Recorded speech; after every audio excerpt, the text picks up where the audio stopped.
Hi, and welcome back. Today we got something a little bit different. Wire wrapping.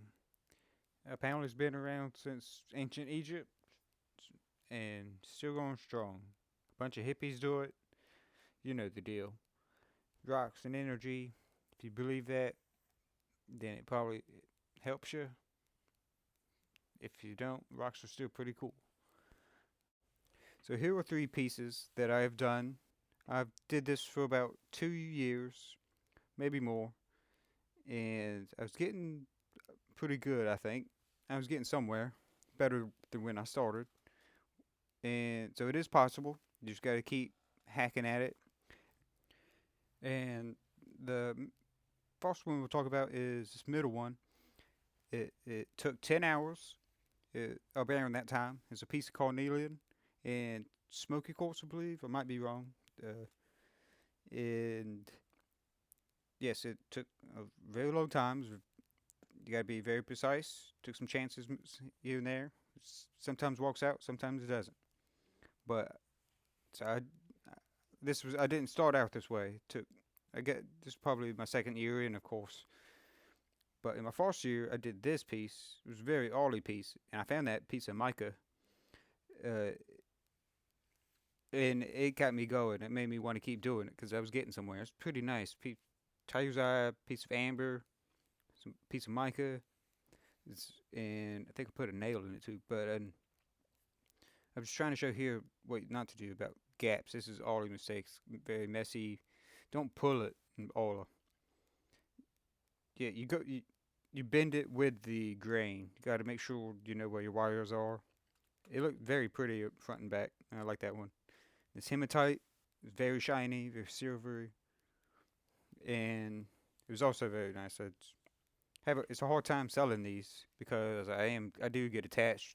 Plus, they are hard to sell. Most people know they get expensive because you know where the mine is and everything, where it comes from, and a whole bunch of things with that makes it stones expensive or not.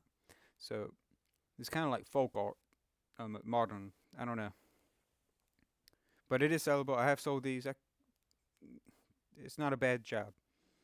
This is briquetted jasper. Got some turquoise in it and a few other stones.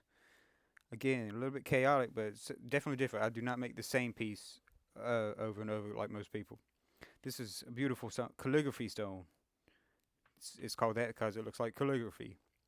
Nice brown and gold accent really makes it pop. I think it's got some silver, but yes, I think I know what I'm doing a little bit. Maybe not all the way, especially getting back into it. I have taken a break.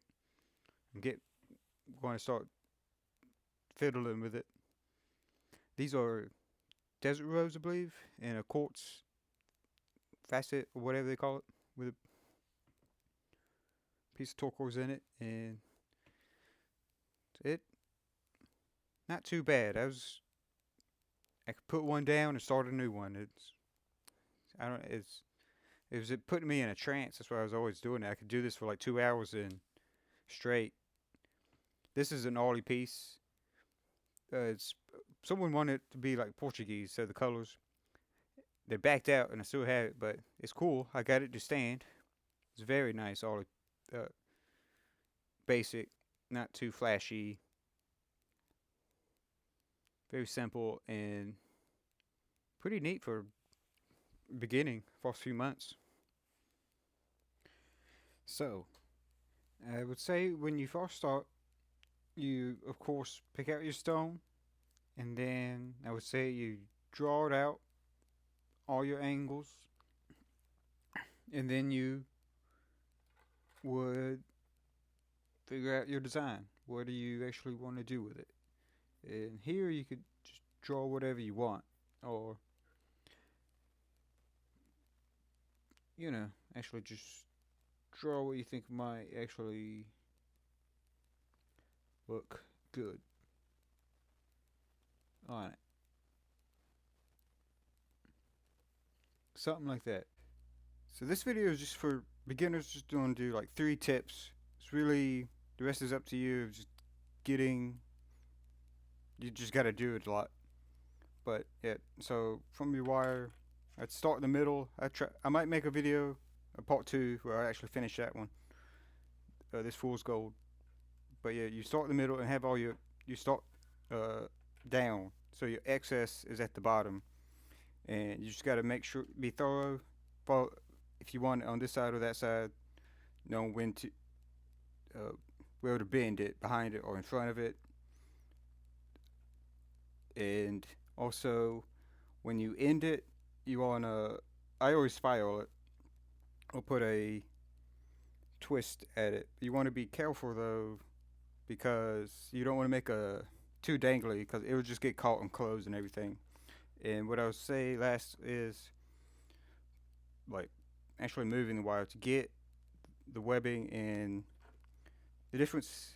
A whole bunch of gaps in this. When you doing this, if you pull too hard, it pushes the under wire down, and you'll get a gap.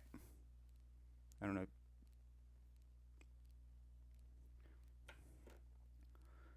But if you're nice and thorough and what you go with the grain kind of thing,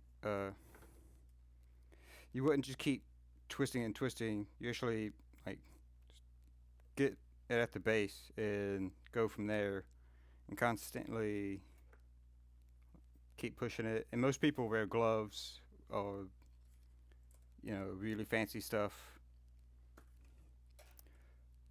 But I don't know if that will help you or get you interested in rocks.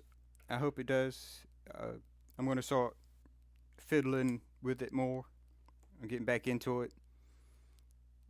So I guess that's it for the video. I'll link the Rio Grande website, which is where, again, you get your wire, you get stones from thrift stores or rocks shops, or there might be a rock and gem festival near you.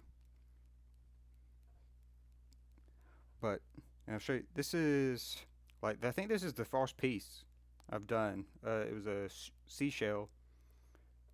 So, and wire you can get from Michaels. Not it's a mess, but I did go from that to stuff like this. This red jasper, blue calcite. It's just a lot of pre-planning, a lot of just seeing if it fits. Going back and forth. You always got to use your references, but it is doable. Like I don't even know what I'm doing. I made one stand, and I've never seen that. I just have to say that again. I've never seen anyone make one that can stand. But anyway, well, thanks for watching, and more videos coming. Thanks again. Oh, Patreon.